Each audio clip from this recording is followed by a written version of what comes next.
Alors, le périmètre d'une figure, s'il y a une chose à retenir, c'est que c'est son contour. On peut calculer le contour de toutes les figures.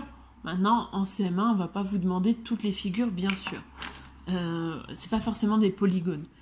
Dans la vie de tous les jours, il va y en avoir besoin si, par exemple, on veut calculer on veut faire un enclos, on veut faire une barrière, mettre du grillage dans son jardin.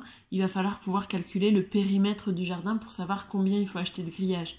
Donc, ce genre de choses, vraiment, sur les mesures, on trouve des applications dans la vie de tous les jours. Si vous voulez faire, je sais pas, vous faites un gâteau avec un décor sur le tour, sur le contour, il faudra bien mesurer combien vous avez de contour. Donc, quand vous avez une figure, n'importe laquelle, hein. Alors, nous, en CM1, on va faire sur des polygones. Il va falloir mesurer à chaque fois la longueur de chaque côté. Donc, imaginons 3 cm, 2, 3, 5, et là je vais remettre 3 cm. J'ai pas mesuré, j'ai fait à main levée, on est bien d'accord.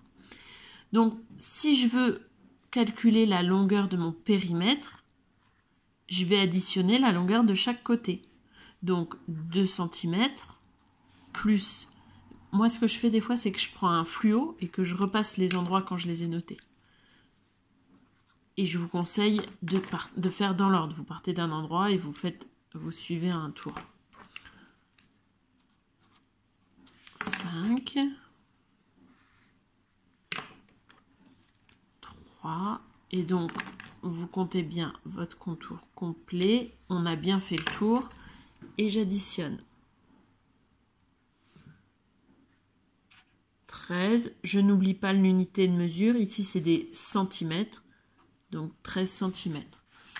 Vous découvrirez que sur les figures particulières, par exemple un carré, on va avoir des astuces pour les calculer.